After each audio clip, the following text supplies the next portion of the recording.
감추게 된 내 맘과 정성과 주 바라나이다. 온 맘 다해 사랑합니다. 온 맘 다해 주 알기 원하네. 내 모든 삶 당신 뜻이니 주만 섬기리. 온 맘 다해 나 염려하잖아도 내 쓸 것 아시니 나 오직 주의 얼굴 구하게 하소서. 다 이해할 수 없을 때라도 감사하며 날마다 순종하며 주 따르리라. 온 맘 다해 사랑합니다. 온 맘 다해 주 알기 원하네. 내 모든 삶 당신 뜻이니 주만 섬기리. 온 맘 다해 온 맘 다해 사랑합니다. 온 맘 다해 주 알기 원하네. 내 모든 삶 당신 뜻이니 주만 섬기리. 온 맘 다해 내 모든 삶 당신 뜻이니 주만 섬기리. 온 맘 다해.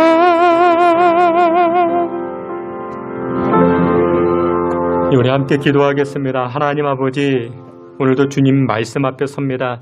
지난 한 주간도 세상의 여러 음성과 세상의 소리들 가운데 하나님의 음성 저희들 듣지 못하고 살아왔사온데 이 시간 하나님 말씀 앞에 섭니다. 세상의 음성보다 하나님의 음성에 귀를 기울이게 하시고 하나님의 음성, 생명의 음성이 오니 생명력 있는 인생으로 살아갈 수 있게 이 시간 들려지게 하여 주시옵소서. 듣는 귀가 있게 하여 주시고 하나님의 말씀이 우리 인생의 소망되기에 부족함 없도록 주여 도와 주시옵소서. 예수님의 이름으로 기도하옵나이다. 아멘. 다시 한번 여러분들을 주님의 이름으로 환영합니다. 오늘 예배하는 자리에 나오신 여러분들 모두 진심으로 환영합니다. 우리 지난 주간에 우리 또 신간남 권사님 병원에 입원하셨다가 이렇게 강건한 모습으로 퇴원하셔서 또 얼굴 뵙고 이렇게 함께 예배하게 된 것 너무나도 감사합니다. 코로나 시국 가운데서도 우리가 함께 모여 예배하는 것이 얼마나 어려운지 모릅니다. 식당 가기도 어렵고 그럼에도 불구하고 이렇게 한자리에 모여 예배하는 것이 얼마나 큰 은혜인지 모릅니다. 오늘도 이 시간 우리가 함께하는 것도 기쁘지만 하나님이 나와 함께 하신다. 여호와께서 나와 함께 하신다라는 이 진리의 말씀 믿고 승리하며 살아가시는 여러분들 다 되시기를 주의 이름으로 축원합니다. 오늘 본문 우리가 함께 보았던 누가복음 21장 내용에서는 예수님께서 십자가 지시기 전 예수님의 설교 말씀입니다. 어느 날 사람들이 예수님에게 다가와 이렇게 말합니다. 예수님, 예루살렘 성전을 보세요. 이 성전이, 예루살렘 성전이 정말 아름답게 지어지지 않았습니까? 이렇게 이야기하자 예수님 하시는 말씀이 여러분들 성경 6절에 보면 이렇게 말씀합니다. 6절에 보니 너희 보는 이것들이 날이 이르면 돌 하나도 돌 위에 남지 않고 다 무너뜨려지리라 말씀하십니다. 너희들이 보는 이 예루살렘 성전 있지, 아름답게 지어졌지. 그런데 그날이 되면 돌 위에 돌 하나도 남지 않고 다 무너질 것이야 말씀합니다. 여기서 그날이라는 것이 무엇이냐? 두 가지 의미가 있습니다. 첫 번째, 영적인 의미가 있습니다. 예수 그리스도의 재림을 뜻합니다. 심판의 날, 저주의 날, 두려움의 날, 그날이 임하게 되면은 믿지 않는 자들, 하나님을 외면했던 자들은 그날에 고통을 당하고 그 아픔이 극심하다 예수님 말씀하십니다. 하지만 반대로 믿음을 지킨 자들은 그날이 무슨 날이 됩니까? 축복의 날이요, 상급의 날이요, 하나님의 칭찬이 나타나는 그날이 되는 것입니다. 그리고 두 번째 의미가 무엇이냐? 역사적 의미가 담겨져 있습니다. 여기서 그날이란 역사적 의미가 무엇이냐? 로마의 디도 장군이 AD 70년에 이 예루살렘 성전 여기를 함락하게 됩니다. 침략해 들어옵니다. 성전에다가 돼지 피를 뿌리고, 여러분들 돼지는 유대인에게서 불결함을 상징하는 동물인데 이 성전에다가 돼지 피를 뿌립니다. 그리고 여러분들 성경 6절에 보면 돌 위에 돌 하나도 남지 아니하고 다 무너뜨려진다. 무슨 의미냐? 이 로마 군인들에게 이런 소문이 들려집니다. 유대인들이 말이야 성전을 지을 때 자신의 신앙심을 담아서 아름답고 화려하게 짓기 시작했는데 돌과 돌 사이에 금을 집어넣었대. 그래서 이 로마 군인들이 돌을 헤집기 시작합니다. 금을 가져가기 위해서 돌을 헤집기 시작합니다. 성전이 완전히 다 무너지기 시작합니다. 여러분들 금 너무 좋아하지 마세요. 금은요, 이게 다 뺏어갑니다. 여러분들이 돌아가실 때 그냥 이빨은 다 이렇게 없어지지만 금이빨은 다 훔쳐간다 합니다. 여러분들 금 좋아할 것 아무것도 없습니다. 오늘 본문의 내용이 예수님의 말씀처럼 역사적으로 이루어지기 시작했습니다. 그러자 사람들이 또 묻습니다. 그러면 예수님, 이런 일이 언제 일어나겠습니까? 징조나 나름의 사인이 있지 않겠습니까? 그래서 예수님께서 말씀해 주시는데 그날의 징조가 언제냐? 그날의 사인이 무엇이냐? 그 내용이 오늘 우리가 함께 보았던 8절부터 말씀합니다. 마지막 때, 말세, 그때, 그날의 징조가 무엇이냐? 오늘 8절부터 말씀하는데 첫 번째로 이렇게 이야기합니다. 거짓 선지자가 등장한다. 미혹해하는 자가 등장한다. 여러분들 성경 8절에 보면 이렇게 말씀합니다. 8절에 이르시되 미혹을 받지 않도록 주의하라. 많은 사람이 내 이름으로 와서 이르되 내가 그라하며 때가 가까이 왔다 하겠으나 그들을 따르지 말라 말씀합니다. 여러분들 그렇게 말합니다. 우리나라 대한민국에요, 재림 예수가 가장 많다 합니다. 대표적으로 여러분들 신천지 이만희가 있죠. 작년에 코로나로 발생되어서 이 신천지 이만희가 다 드러났죠. 그의 악행이 다 드러났습니다. 통일교회 문선명이 있었죠. 자신이 동방의 의인이라 말합니다. 자신이 참 부모다. 자신이 피가름자다. 그렇게 말합니다. 피가름자라는 것이 무엇이냐? 여러분들 우리는 죄인이다. 우리 안에는 불결한 피가 흐른다. 그래서 이 문선명에게 가야만이 우리의 불결한 피가 깨끗한 피로 바뀌어지게 된다. 그렇게 주장했던 것입니다. 그 이단이죠. 여러분들 말세의 특징이 무엇이냐? 거짓 선지자. 이 이단들이 득세한다라는 것입니다. 두 번째로 이 말세의 특징이 무엇이냐? 징조가 무엇이냐? 큰 지진과 기근과 전염병이 창궐케 된다. 성경은 말씀합니다. 여러분들 성경 11절에 이렇게 말씀합니다. 11절에 보니 곳곳에 큰 지진과 기근과 전염병이 있겠고 또 무서운 일과 하늘로부터 큰 징조들이 있으리라 말씀합니다. 지난주에도 일본 어디 지역에 큰 지진이 있었다 하지요. 세계 각처에 화산이 폭발합니다. 뿐만 아니죠. 지금 전염병이 창궐케 되었습니다. 이것이 바로 말세의 징조라 그렇게 이야기합니다. 여러분들 예수님 직전에, 말세 직전에, 이 말세 때에, 마지막 때에 그 사인과 징조가 무엇이냐? 바로 이 코로나 바이러스, 이 전염병이 창궐케 된다 말하고 있습니다. 나라가 이 바이러스로 인해서, 전염병으로 인해서 몸살을 앓고 있습니다. 우리나라만 그렇습니까? 전 세계적으로 그렇죠. 매일 우리나라 확진자가 2,000명이 넘는다 합니다. 사망자가 2,500명이 되었고, 그런데 여러분들 우리나라는 굉장히 작은 숫자입니다. 미국만 해도 사망자가 70만 명에 이르렀습니다. 굉장히 많습니다. 전염병이 우리나라뿐만 아니라 전 세계적으로 창궐케 되었죠. 여러분들 실감하십니까? 지금이 무슨 때라? 마지막 때라. 지금이 말세의 때라 성경은 말씀하고 있습니다. 그리고 세 번째로 말세의 특징, 종말의 징조가 무엇이냐? 세 번째로 가족 간에, 형제 간에 대적하게 된다. 성경은 말씀합니다. 우리 앞에 있는 말씀 16절, 여러분들 성경도 있는데 16절 말씀 우리 다 함께 보겠습니다. 심지어 부모와 형제와 친척과 벗이 너희를 넘겨주어 너희 중에 몇을 죽이게 하겠고. 아멘. 가족 간에 서로 대립하고 대적하고 심지어 죽음의 자리까지 이 가족을, 형제들을 내어준다라는 것입니다. 어떻게 그런 일이 벌어질 수 있겠는가? 근데 여러분들 세상을 보세요. 그런 일이 일어나고 있습니다. 제가 아는 어떤 가정이 있습니다. 아버지는 엄청난 보수 성향 가지고 있습니다. 근데 이 자녀는 진보적 성향을 가지고 있습니다. 그러니까 만나기만 하면은 이념 싸움을 합니다. 아버지 아닙니다. 아들아 네가 무엇을 한다고 그러냐. 그럼 매일 싸웁니다. 혈압을 올리고 자신의 이념을 관철시키기 위해서. 그래서 여러분들 말세의 특징이 무엇이냐. 예수님이라는 터 위에 이념을 올려놓습니다. 예수님이라는 그 터 위에, 십자가 위에 이념을 올려놓습니다. 자신의 사상을 올려놓습니다. 그게 바로 말세의 특징이라는 것입니다. 신앙도 가지고 있습니다. 교회 생활도 열심히 합니다. 그런데 믿음 위에 무엇을 올려놓았습니까? 이념을 올려놓아버린 것입니다. 이게 바로 말세의 특징이라는 것입니다. 여러분들 교회는 그렇습니다. 교회는 이념으로 나눠지는 곳이 아닙니다. 교회는 지역색, 학연, 지연 그런 것 따지는 곳이 아닙니다. 오직 교회는 무엇으로? 예수님이라는 터, 십자가라는 터 위에 세워진 곳이 교회인 곳입니다. 우리 교회는 그런 분들이 아무도 안 계시는데 다른 교회에서는 그런 분이 계신답니다. 교회 오셔가지고 이념 이야기를 하시는 분이 계십니다. 보수에 관한 이야기를 하고 진보에 관한 이야기를 하고, 여러분들 그런 것은 다 어긋난 길로 가는 것입니다. 또 어떤 분은 교회 강단에서 목사님인데 이념에 관한 주장을 하시는 분이 계십니다. 그분도 어긋난 목사님이십니다. 여러분들 교회 안에서는 무슨 이야기 해야 됩니까? 예수님 이야기하는 것입니다. 십자가 이야기하는 것입니다. 고린도후서 10장 5절에서는 예수님 위에, 예수님 터 위에 올라간 것 모든 것들은 다 무너진다 말씀하고 있습니다.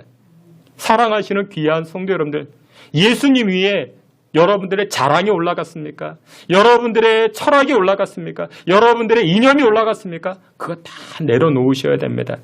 예수님만 올려놓을 수 있는 저와 여러분들 다 되시기를 주의 이름으로 축원합니다. 네 번째로 말세의 징조가 무엇이냐? 네 번째 말세의 징조는 바로 기상이변이라 말씀합니다.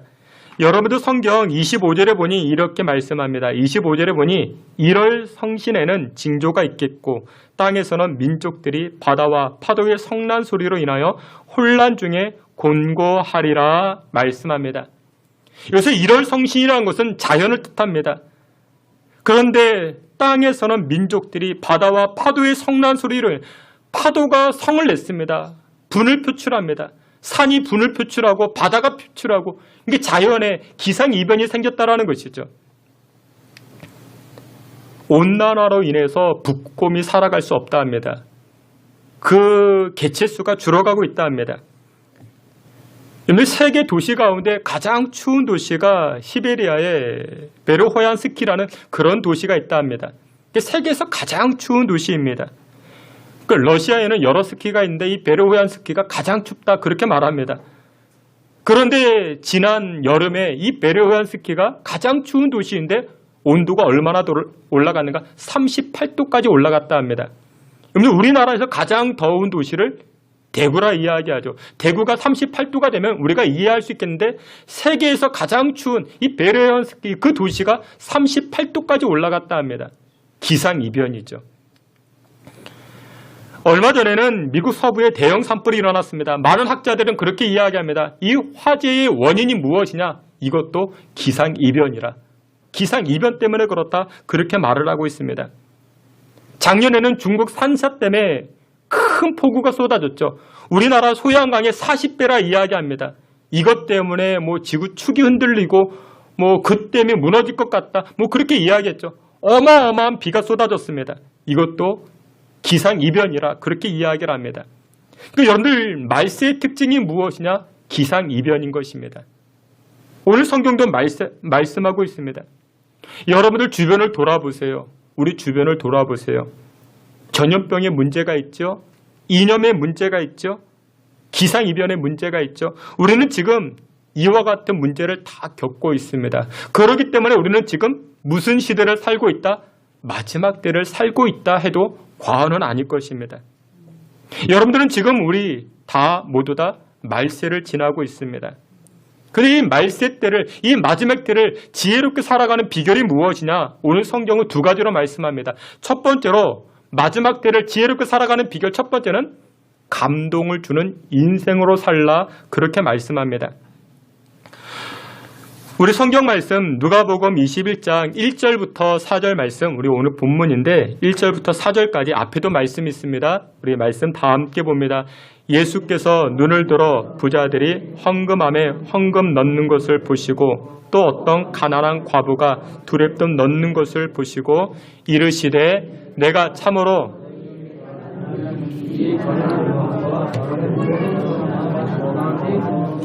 저들은 그 풍족한 중에서 헌금을 넣었거니와 이 과부는 그 가난한 중에서 자기가 가지고 있는 생활비 전부를 넣었느니라 하시니라. 아멘. 누가복음 21장은 전체적인 맥락이 바로 말세에 관한, 마지막 때에 관한 예수님의 말씀입니다. 그런데 유독 1절부터 4절에서는 가난한 과부의 헌금 이야기가 포함되어져 있습니다. 여러분들, 예수님은 전지전능하신 하나님이십니다. 그래서 예수님 앞에 감출 것이 아무것도 없습니다. 근데 1절을 보니까 이렇게 말씀합니다. 예루살렘 성전에 어떤 여인이 들어와서 헌금함에 헌금을 넣는데 예수님께서는 그 여인을 가리켜 뭐라고 말씀하십니까? 가난한 과부라 그렇게 말씀하십니다. 여러분들이 어딜 갈 때 나 김아무개요, 나 이아무개요 명찰 달고 다닙니까? 아니죠. 이름표 달고 다닙니까? 아닙니다. 내가 과부라고, 내가 부자라고, 내가 가난한 사람이라고 명찰 달고 다닙니까? 그렇지 않죠. 이 여인도 명찰 달고 다니지 않았습니다. 그런데 예수님은 아셨습니다. 이 여인이 어떤 여인이었는지, 가난한 과부였다라는 것도 알고 계셨습니다. 여러분들 그렇습니다. 우리 예수님은 다 알고 계십니다. 여러분들의 형편, 여러분들의 처지, 우리 예수님 다 알고 계십니다. 그리고 심지어 이 여인이 헌금함에 헌금을 얼마 넣었는지, 그 액수가 얼마였는지도 우리 예수님 알고 계십니다. 그리고 뭐라고 말씀하십니까? 두랩돈이라 말씀합니다. 두랩돈이라는 것이 얼마나 되는가? 비둘기 한 마리 살 수 있는 그 정도의 액수입니다. 오늘날로 치면 여러분들이 마트 가서 닭 한 마리 살 수 있는 정도, 그 정도의 액수입니다. 얼마 안 되죠. 몇천 원입니다. 근데 예수님은 종말에 관해서, 말세에 관해서, 마지막 때에 관해서 말씀하시다가 왜 하필 헌금 이야기를 하시느냐? 그래서 어떤 분들은 이렇게 이야기합니다. 야, 종말의 때는 다 필요 없어. 직장도 필요 없고 집도 필요 없고 그러니 집 팔고 논 팔고 땅 팔아서 교회 다 헌금해야 돼. 이렇게 말씀하시는 분들이 아닙니다. 절대 아닙니다. 여러분들 수익 측면에서 봤을 때 과부의 두랩돈보다 교회가 원하는 것은 부자들도 헌금했다 말씀하고 있죠. 부자들이 헌금하는 것을 더 좋아해야 됩니다. 그런데 예수님 말씀하시는 것은 부자들의 헌금을 이야기하지 아니하고 누구의? 이 가난한 과부의 헌금을 말씀합니다. 수익 측면이 아니라는 것이죠. 그러니까 예수님께서 말씀하시고자 하는 그 핵심이 무엇이냐? 말세를 지혜롭게 살아가는 비결은 감동을 주는 인생을 살아야 돼. 돈을 얼마나 냈느냐가 아니라 이 가난한 과부는 감동시켰던 여인이야. 나를 감동시켰고 하나님을 감동시켰던 여인이야. 그래서 말세를 잘 사는 비결이 무엇이냐? 지혜롭게 사는 비결은 무엇이냐? 감동을 주는 인생이 되어야 돼. 이렇게 말씀하고 있는 것입니다. 요즘 여러분들 TV를 보게 되면은, 뉴스를 보게 되면 이제 많이 드러나는 것이, 많이 이야기하는 드라마 가운데 오징어 게임이라는 것이 있습니다. 오징어 게임. 여러분들 보신 분들 계시고 안 보신 분들 계시는데, 마지막 부분을 보게 되면 설계자가 등장을 합니다. 이 설계자가 마지막 부분에 그렇게 이야기합니다. 아주 큰 부자나 아주 가난한 사람이나 인생을 살아보면 재미가 없다고. 아무튼 재미가 없다고. 돈 많이 가진 사람이 뭐 10만 원 더 생겼다고, 100만 원 더 생겼다고, 뭐 그게 즐겁겠습니까? 아무런 재미가 없다고. 근데 그 드라마에서 놓친 것 하나가 있습니다. 그것이 무엇이냐? 여러분들 인생은 재미 따라 살면은 그 인생은 가치가 없고 기쁨이 없는 것입니다. 인생은요, 무엇 따라 살아야 됩니까? 재미 따라 사는 것이 아니라 의미를 쫓아가는 인생. 의미를 쫓아가는 인생을 살아갈 때 그 인생은 가치가 있고 기쁨을 발견하기 시작합니다. 그런데 의미 있는 인생이라는 것이 무엇이냐? 바로 감동을 주는 인생인 것입니다. 나를 감동시키는 것이 아니라 우리 이웃을 감동시키고 나와 가까이 있는 사람들을 감동시키고 하나님을 감동시키는 인생을 살아갈 때 그 인생은 가치가 있고 즐겁고 기쁨으로 넘쳐나기 시작하는 것입니다. 근데 가수 엄정화라는 분 알고 계십니까? 이분이 어느 날 몇 개월 전에 기독교 방송입니다. 그냥 일반 MBC도 아니고 기독교 방송에 출연했습니다. 새롭게 하소서라는 이 프로그램에 출연했습니다. 아니, 저 사람이 어떻게 저기 나왔을까? 저 사람이 예수님 믿을 것이라고 뭐 교회는 간다고는 이야기 들었지만 저기 나올 사람인가? 여러분들 매스컴으로 보여줬을 때 이 사람이 그렇게 거룩한 인생을 살았는가? 저는 그렇게 생각했는데 이분이 새롭게 하소서 이 프로그램에 나오더니 눈물 흘리면서 간증도 하고 또한 시편 23편 찬송을 부르기도 하고 자신의 신앙 체험을 이야기를 합니다. 과거에 자신의 인생에 고난이 참 많았다 합니다. 갑상선 암에 걸리기도 했고 성대신경이 마비가 되기도 했고 근데 그때 이분이 하나님을 만났다 이야기를 합니다. 하나님을 만났는데 하나님께서 음성을 들려주는데 두 가지 음성을 들려주더래요. 첫 번째, 정화야, 정화야. 이름 불러주더래요.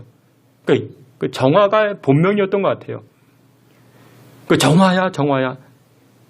여러분들 자신의 이름이 불려진다는 것은 큰 은혜입니다. 큰 복입니다. 여러분들의 이름이 가장 많이 불려지는 곳, 여러분들 교회 아니겠습니까? 여러분들 교회에 오시면요. 하나님이 여러분들의 이름 불러주시고 또 목사님이 이름 불러주시고 얼마나 좋은지 몰라요. 누구 엄마 아니죠. 나의 이름이 불려진다는 큰 축복입니다. 두 번째로 하나님의 음성이 들려지는데 하나님이 이렇게 말씀하시더래요. 야, 일어나서 밥 먹으라고. 일어나서 밥 먹으라고. 그러니까 무슨 뜻이냐? 기력을 회복하라고. 우울하고 처져서 아무 음식도 먹지 못했는데 하나님께서 일어나서 밥 먹으라고. 예수님도 마찬가지셨죠. 부활하신 예수님께서 배신한 제자들 만나서 무엇이라 말합니까? 야, 밥 먹자, 밥 먹자. 이 이야기는 다 용서했다, 다 품어주었다. 예수님 그렇게 말씀하신 것처럼 하나님의 음성이 그렇게 들려진 것입니다. 여러분, 밥 먹는 게 그렇게 중요해요. 우리 이제 코로나 때문에 우리 교회 안에서 식사 못 하는데 그러니까 교회 식사 빨리 이제 회복할 수 있도록 여러분들 기도하셔야 됩니다. 그러면서 이 엄정화라는 여인이 이렇게 이야기합니다. 자기가 지금까지 변덕스러운 인생을 살아왔다 말합니다. 자신의 인생도 변덕스러웠지만 여러분들 세상의 모든 것들이 다 변덕스럽지 않습니까? 그 중에서도 이 연예인들 인기가 변덕스럽잖아요. 여러분들 인기는요, 바람을 잡는 것과 같습니다. 성공을 했어도 불안했었고 이겨도 불안했었고 잘 되어도 불안했었고 조명을 받아도 불안했었는데 다 가졌어도 불안했었는데 그런데 그때 하나님이 찾아오셨대요. 하나님이 찾아오셔서 이름 불러주시는데 밥 먹으라 말씀하시는데 그것으로 완전하게 회복되어졌다. 여러분들 세상의 모든 것들을 다 가져도 우리는 인생은 불안해집니다. 왜요? 세상의 것들은 다 변덕스럽기 때문에 그래요.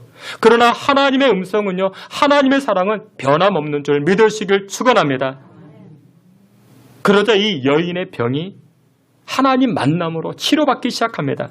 성대신경이 마비되었는데 이것이 치료받고 그러면서 이렇게 고백을 합니다. 지금까지 자신의 인생이 재미를 찾아서 인생 살아왔는데 아니라고. 이제부터는 자신은 의미를 찾아서 인생을 살겠노라. 그렇게 고백을 합니다.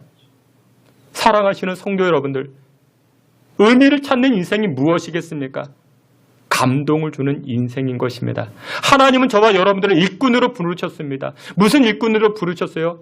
재미를 주는 인생으로 부르신 것이 아니라 감동을 주는 인생으로 저와 여러분들을 그 일꾼으로 불러주신 줄 믿으시길 축원합니다.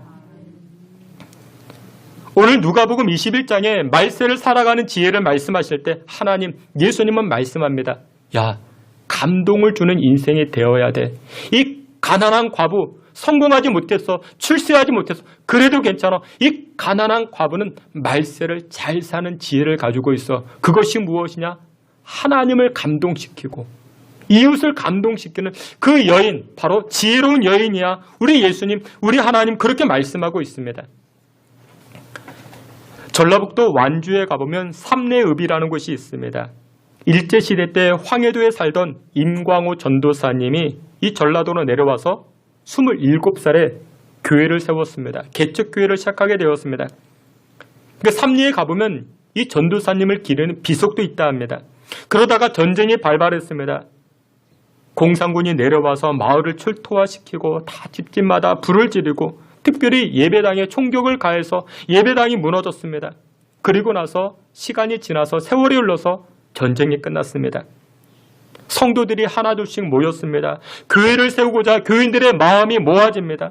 그런데 서울이면 그나마 괜찮은데 전쟁 직후에 얼마나 가난합니까? 천막이라도 어떻게 얻어서 이렇게 세울 수 있는데 아주 시골이다 보니까 돈이 없는 것입니다. 그래도 성도들의 마음이 모여져서 무너진 교회를 세우고자 교회를 세우긴 세웠는데 지붕을 못 올리는 것입니다. 그렇게 한 달, 두 달 예배당이 짓담한 교회가 되어버린 것입니다. 몇 년이 지났습니다. 짓담한 채로 예배를 드리기 시작했습니다. 그런데 마을 사람들이, 예수 믿지 않는 사람들이 교회를 보면서 빈정거리기 시작합니다. 아니, 예수 믿는 사람들이 말이야, 시작을 했으면 끝을 봐야지. 어떻게 저렇게 교회가 흉물로 세워져 있느냐? 볼품없이 사람들이 빈정거리기 시작합니다. 근데 그 교회를 다니던 문용호 집사님, 그 교회 집사님이 빈정거리는 소리, 그 소리를 듣고 마음이 너무 아팠다고. 교회가 세상의 사회에 덕이 되지 못하고 하나님의 영광을 가리우고 하나님께 죄스러워서 견딜 수가 없었다고. 근데 본인이 돈이 어디 있습니까? 가진 것도 없죠. 이분이 고민 끝에 전주 예수병원을 찾아갑니다. 전주 예수병원 1890년 미국 선교사님, 여자 의사예요. 여자 의사인데 마티 잉골드라는 여자 의사, 30살 미혼입니다. 그분이 오셔가지고 전주 예수병원을 설립하게 됩니다. 30살 미혼 여자 아가씨입니다. 여러분들, 이 조선 땅에 왔습니다. 여러분들, 미국에 있었으면 출세할 수 있었고 편안한 생활을 살 수 있는데 본인이 그렇게 고백을 합니다. 전적으로 하나님이 자신을 보내신 것이라 이렇게 고백을 합니다. 그 이후에도 계속해서 미국 선교사님이 병원장으로 계셨는데 이 문용호 집사님이 이 전주 예수병원 원장님을 찾아갑니다. 그리고 이렇게 얘기합니다. 원장님, 제가 찾아온 이유는 자신의 눈 한쪽을 팔기를 원합니다. 그때는 그런 일이 가능했었던 것 같아요. 6.25 직후였으니까. 병원장님이 선교사님인데 3번이나 거절했다 합니다. 안 된다고. 그런데 한사코 이 문용호 집사님은 계속해서 자신의 눈 한쪽을 팔겠노라. 원장님이 사연을 물어봅니다. 왜 그렇습니까? 이유를 이렇게 이야기합니다. 나의 눈을 팔아서 교회에 헌당을 하고 싶다고. 교회가 완공되지 못해서 세상 사람들에게 조롱을 받고 비아냥거림을 당하는데 하나님 보기에 부끄럽다고. 그런데 나는 돈이 없어가지고 나에게 있는 눈 한쪽이라도 팔아서 교회에 헌당을 하고 싶다고. 이 집사님의 마음에 감동이 되었던지 이 병원장님이 집사님 눈을 그게 아니라 그래도 수술을 할 수 없다고. 근데 이 내용을 이 병원장, 이 선교사님이 자신의 고국, 그러니까 미국 어느 크리스찬 잡지에 기고를 올리게 됩니다. 여기 동방의 작은 나라, 작고 초라한 나라이지만 1960년대였는데 하나님을 사랑하고 교회를 사랑하는 믿음의 용장이 있다고. 자신의 눈을 희생시켜가면서 교회를 재건하고자 하는 자신의 모든 것들을 아끼지 아니하는 믿음의 사람이 있다고. 그러면서 짤막한 칼럼을 올리게 된 것입니다.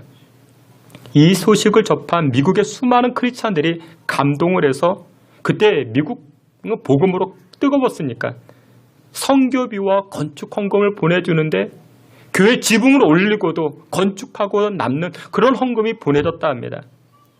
여러분들 그렇습니다. 말세를 잘 사는 비결이 무엇이냐? 지혜롭게 사는 비결이 무엇이냐?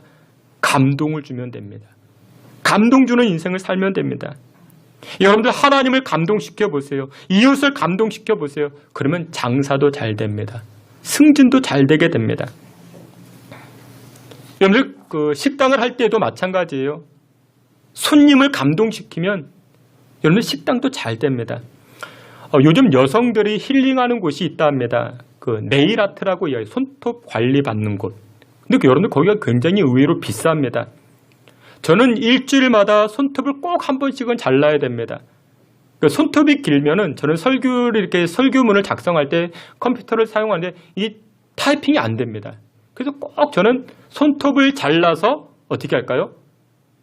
보관할까요? 잘라서 버립니다. 저는 버려요. 손톱을 잘라서 버립니다. 근데 여성들은 손톱을 잘라서 버리는 그곳에 가서 힐링을 한대요. 왜냐? 종업원이요. 손톱을 만져주면서 무엇까지 만져주는 거예요? 마음까지 만져준다 합니다. 손님의 마음까지 만져주는 거예요. 선생님, 지난 한 주간 사모님 어떻게 지냈냐고, 속썩이는 신랑은 잘 지내냐고, 적당히 시어머니 흉도 봐가면서. 그래서 여성들은 그곳에 가서 어떻게 해요? 손톱 손질만 받는 것이 아니라 감동까지 받고 온다 합니다. 여러분들 말세를 잘 사는 비결이 뭐예요? 말세를 잘 사는 비결은요, 감동을 주어야 됩니다. 여러분들 하나님을 감동시켜 보신 적이 있으십니까? 이웃을 감동시켜 보신 적이 있으십니까? 무엇을 하든지 여러분들 감동시켜 보세요.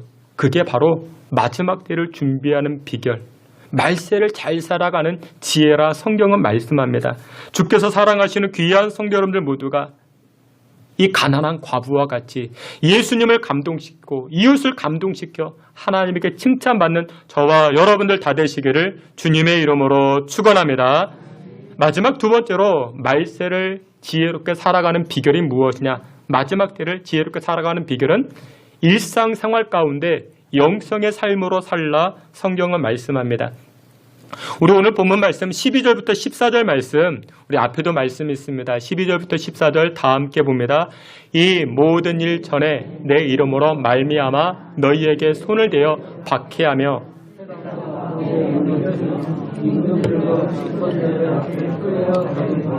이 일이 도리어 너희에게 증거가 되리라. 그러므로 너희는 변명할 것을 미리 궁리하지 않도록 명심하라. 아멘.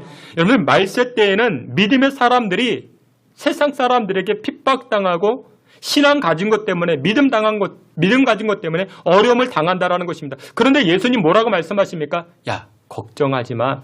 너희들이 저들에게 무엇이라 변명할 것 걱정하지 마. 내가 다 알려줄 것이야. 여러분들, 우리가 세상 살아갈 때 먹는 것, 입는 것, 그것 때문에 염려하고 걱정하지 않습니까? 근데 우리 예수님 다른 측면으로도 말씀하시죠. 야, 걱정하지 마.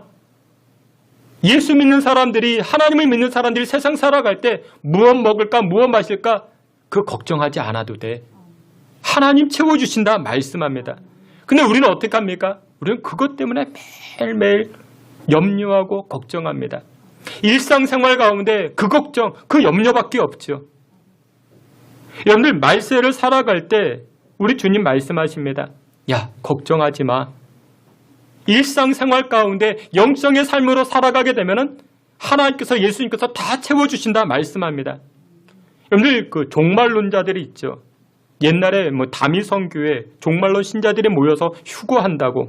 그래서 그 사람들이 어떻게 합니까? 학교 가는 것도 자퇴하고 직장 가는 것도 이제 퇴사하고 교회로 기도원으로 몰려들기 시작했습니다. 여러분들, 그런 신앙생활은 잘못된 것입니다. 틀린 것입니다. 여러분들, 말세 때에도 어떻게 살아가야 됩니까? 일상생활 하셔야 됩니다. 때가 되면요, 김장도 하셔야 되고요, 청소도 하셔야 되고 출근도 하셔야 됩니다. 근데 말세를 살아갈 때 일상의 삶을 살아가지만 일상생활 속에 파묻혀 살지 말고 일상생활 가운데서도 어떤 인생? 영적인 삶을 살라 말씀하고 계시는 것입니다. 우리는 세상 곳에 너무나도 파묻혀 살고 있죠. 무엇을 먹을까? 무엇을 입을까? 나를 대적하는 사람들에게 내가 무슨 말을 할까? 내가 무슨 변명을 할까? 우리 예수님 말씀하십니다. 걱정하지 말라고, 염려하지 말라고. 일상생활 속에서 영적인 삶을 살아갈 때 그것이 바로 하나님의 도우심을 받는 비결이라 말씀합니다. 그래서 오늘 성경은 이렇게 말씀합니다. 누가복음 21장 34절 36절 앞에 있는 말씀, 우리 앞에 있는 말씀 다 함께 보겠습니다.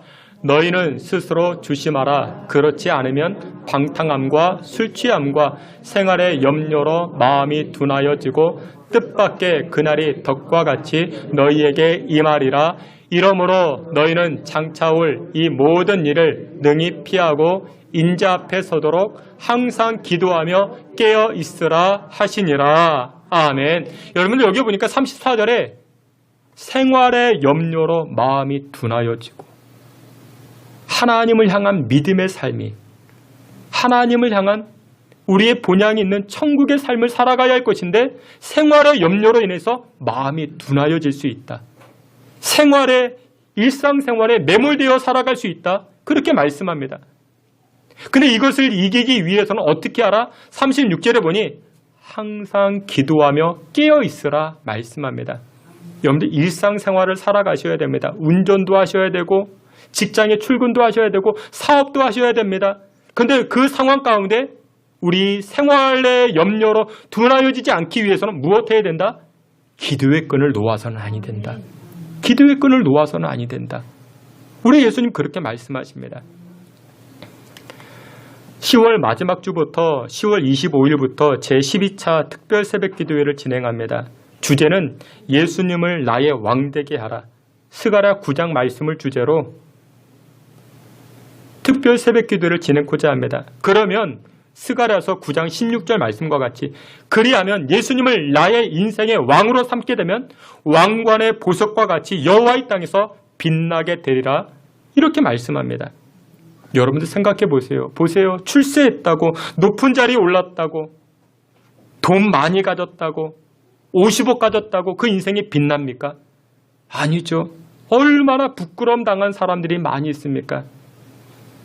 여러분들의 가정이, 여러분들의 자녀손들이, 여러분들의 인생이 빛이 나기를 원하십니까? 그러면 예수 그리스도를 나의 왕으로 삼을 때 우리의 자녀손들이 빛이 나고 우리의 가정이 빛이 나게 되는 줄 믿으시길 축원합니다. 그래서 우리가 날마다 생활의 염려로 둔하여지지 않기 위해서 기도하는 자리로 나아가셔야 됩니다. 새벽을 깨워 주님 앞에 나아가야 할 것입니다. 그래야 할 때 여러분들의 인생과 여러분들의 가정이 빛이 나게 되는 줄 믿으시길 축원합니다. 말씀의 길로 맺도록 하겠습니다. 세상이 점점 복잡해가고 혼란스러워지는 가운데 있습니다. 정치, 경제, 사회, 문화 혼란스러운 때라 말하고 있죠. 이것이 그런데 곧 말세의 때라, 마지막 때라 성경은 말씀합니다. 믿음의 성도는 세상 속에 살고 있습니다. 하지만 세상 속에 살고 있지만 우리의 마음과 우리의 얼굴과 우리의 시선은 하나님을 향해져 있어야 됩니다. 영적 지혜가 무엇이냐? 여러분들 인생을 살아갈 때 감동 주는 인생을 사십시오. 주변 사람들에게 감탄을 주고자 하지 마시고, 여러분들 감동과 감탄은 다르죠? 언제 감탄하십니까? 와, 저 사람이 저 비싼 명품 옷을 입었고 명품 가방을 들고 저 좋은 집에서 살고 있대. 그러면 보통 사람들은 감탄하죠. 근데 성경은 감탄의 인생을 사는 것이 아니라 감동을 주는 인생을 살라. 할 수 없을 때, 나의 정성이 담겨져 있을 때 사람들은 감동하기 시작합니다. 감동의 인생을 살라. 그것이 말세를 잘 사는 지혜라 말씀합니다. 그리고 마지막 두 번째는 일상생활에서 영적인 삶을 살라. 기도의 끈을 놓지 마십시오. 하나님을 예배하는 건 놓지 마십시오. 하나님의 은혜로 우리의 가정이 빛이 나기 시작합니다. 주께서 사랑하시는 귀한 성도 여러분 모두가 매일매일 하나님과 가까이 함으로 그 일상의 삶, 하나님의 영광에 녹아져서 하나님의 살아계심을 나타나시고 여러분들의 인생과 자녀손들이 영광의 빛이 나타날 수 있는 저와 여러분들 다 되시기를 주님의 이름으로 축원합니다. 아멘. 우리 하나님 아버지, 저희들에게 은혜를 베풀어 주옵소서. 우리 모두가 영적 지혜를 가지고 말세를 지혜롭게 살아갈 수 있는 주의 백성들, 주의 일꾼들 다 되게 해 주시옵소서. 예수 그리스도의 이름으로 기도하옵나이다. 아멘.